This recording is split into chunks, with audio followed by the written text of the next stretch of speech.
देख रहे दिवाइस टीवी और मैं हूं आपके साथ नील चरण पटेल। छत्तीसगढ़ में वक्फ बोर्ड का घेराव करने के लिए बजरंग दल के जो कार्यकर्ता हैं वह कूच करने वाले हैं। इस वक्त हमारे साथ तमाम बजरंग दल के जो कार्यकर्ता हैं वह हैं, उन्हीं से जानेंगे, उनसे जुड़ेंगे। क्या कुछ मुद्दे हैं, किन मुद्दों को लेकर के आप लोग ये जो घेराव है वो करने जा रहे हैं? ये घेराव जो है हमारा वक्फ बोर्ड आयोग का है। भारत में जो है एक मुस्लिम तुष्टीकरण के लिए, वोट की राजनीति के लिए, जो हमारे देश के हितों को त्याग करके ये जो वक्फ बोर्ड को जो एक नाजायज अधिकार दिए गए हैं उसके विरुद्ध में है। वक्फ बोर्ड में जो वर्तमान समय में जो 2015 में जो उनको अधिकार दिए गए, धारा 34 में, 48 में, 95 में, कि वक्फ का कोई भी जो पदाधिकारी है किसी संपत्ति के लिए सोचेगा भी तो वो वक्फ बोर्ड की हो जाएगी।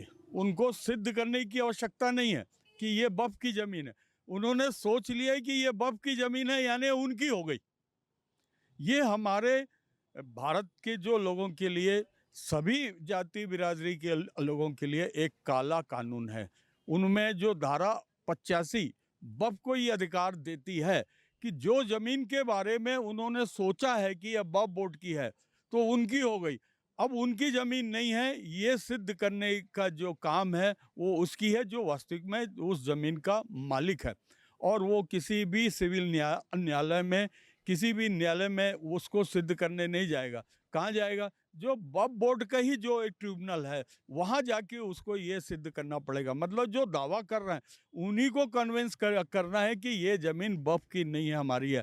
एक प्रकार का ये एक तरफा कानून है जो 1954 में हुआ, 1965 में जो है ये वक्फ का विस्तार हुआ और 1995 में ये वक्फ को एक संपूर्ण अधिकार दिया गया कि वो जिस ज़मीन को चाहें वो ज़मीन को अपना आधिपत्य जमा सकते हैं, उसके ऊपर कब्जा कर सकते हैं। हमारा आज का विरोध ये उसी काले कानून के लिए है कि देश में वक्फ बोर्ड के जो नियमों का संशोधन होना चाहिए और ऐसा होना चाहिए कि जो सभी समाज के लोगों का, सभी वर्गों का उसमें हित जो है वो रहे, किसी के क्या उसमें अहित ना हो। हमारा इन्हीं विषयों को लेकर है कि जो कांग्रेस सरकार ने मुस्लिम तुष्टीकरण के लिए, वोट के लिए जो हमारे जो हितों की अनदेखी की गई है उसमें पुनः विचार हो और ये नियमों को संशोधन किया जाए और इसको अपनी कानूनी वैधानिक दायरे में जो है लाया जाए कि कोई व्यक्ति अपनी बात को रख सके। अभी हाल ही में वक्फ संशोधन कानून के लिए प्रयास किया गया, इसमें भारी विरोध निकल करके आया है, इसको आप लोग कैसे देखते हैं? देखिए, आज की तारीख में जब आप सूक्ष्मता से देखेंगे तो वक्फ बोर्ड पर कौन बैठे हैं? कुछ ऐसे ज़मीन के भू माफिया या ऐसे लोग बैठे हैं जो क्राइम जगहों को घेर कर वहाँ बैठे हैं। उनके पास में कोई प्रकार का वैधिक वो दस्तावेज नहीं है। वैधिक मतलब कोई भी अपने कानूनी अधिकार उनके पास में नहीं है और वो वहाँ बैठे हैं और वो वहाँ धंधा कर रहे हैं। उस धंधे को जो है रोकने के लिए, ये भूमाफियाओं के धंधे को रोकने के लिए और सबके हित के लिए जो है अभी जो केंद्रीय सरकार उसमें सुधार चाहती है, तो यही वक्फ बोर्ड के नाम से भू माफिया जो मतलब एक मुस्लिम कम्युनिटी का नाम लेके जो विरोध कर रहे हैं, ये वास्तविकता में सभी हिंदू है, मुसलमान हैं, सिख हैं, सभी के लिए जो ये अहित कर रहे हैं उनको ठीक करने के लिए जो सरकार काम कर रही है उसका विरोध कर रहे हैं। क्योंकि उनके जो अपना कब्जा जमा के रखे हैं, अपने जो व्यापार कर रहे हैं, नाना प्रकार की उस संपत्ति का दुरुपयोग कर रहे हैं, वो उनके हाथ से निकल जाएगी तो उनकी दुकानदारी बंद हो जाएगी, इसलिए अब विरोध कर रहे हैं। इसका धर्म से लेना देना कुछ भी नहीं है। अभी रायपुर में आप लोगों ने जिक्र किया है पुरानी बस्ती का, ये कैसा मामला है? पुरानी बस्ती का मामला तो अभी उनको बुलाए हैं भूमाफिया, वो लोग जो है 60 साल से 70 साल से यहाँ रह रहे हैं और ये तो एक ट्रायल है।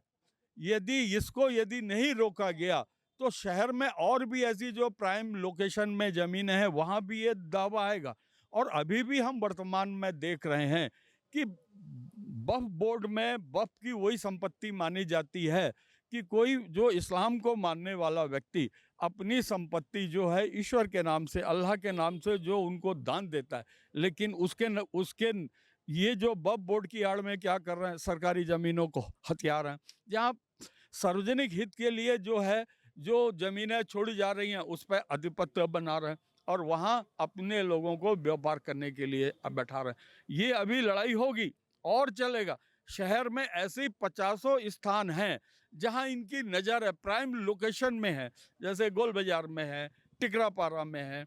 आप जैसे एक प्रकार से इन्होंने एक षड्यंत्र रच लिया कि कभी हमको किसी मस्जिद का, मजार का विरोध नहीं है, लेकिन होता यह है कि किसी संत की कहीं मजार है, दरगाह है, कहीं दूसरे शहर में है, वहाँ से एक चादर जो लाके ये किसी भी जगह पर बिछा देते हैं और वहाँ बोलते हैं ये चिला शरीफ है, और चिला शरीफ के धीरे धीरे उसके ऊपर में अतिक्रमण करते हैं और वो अतिक्रमण करके वहाँ उनके बिरादरी के लोग वहाँ अपनी दुकानदारी चालू कर देते हैं। वो संपत्ति कितनी भी जन उपयोग के लिए हो, किसी भी संसाधन के लिए सरकार ने रखी हो, किसी की निजी संपत्ति हो, वो इनकी हो जाती है।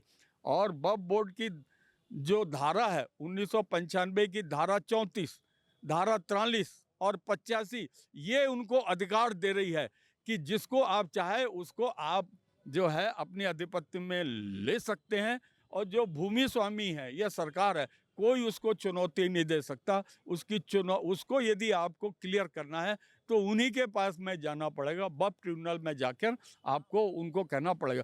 मतलब जो हमारी ज़मीनों को हड़प रहे हैं उन्हीं को जाके हमको याचना करनी पड़ेगी। हमारे लिए कोई संवैधानिक व्यवस्था भी नहीं है। हम सरकार से ये चाहते हैं आज के धरना प्रदर्शन के नाम से कि इस प्रकार के काले कानून में बदलाव होना चाहिए और जो सबके हित के लिए जो बात हो, ऐसी बात निकल के सामने आनी चाहिए। तो ये तमाम कार्यकर्ता है बजरंग दल के जो वक्फ कानून में संशोधन को लेकर के उनमें परिवर्तन हो सके, इसके मांगों को लेकर के आज वक्फ बोर्ड जो ऑफिस है उसके ओर कूच कर रहे हैं। कैमरा पर्सन नागेश्वर के साथ द वॉइस टीवी के लिए नीलचरण पटेल, रायपुर से।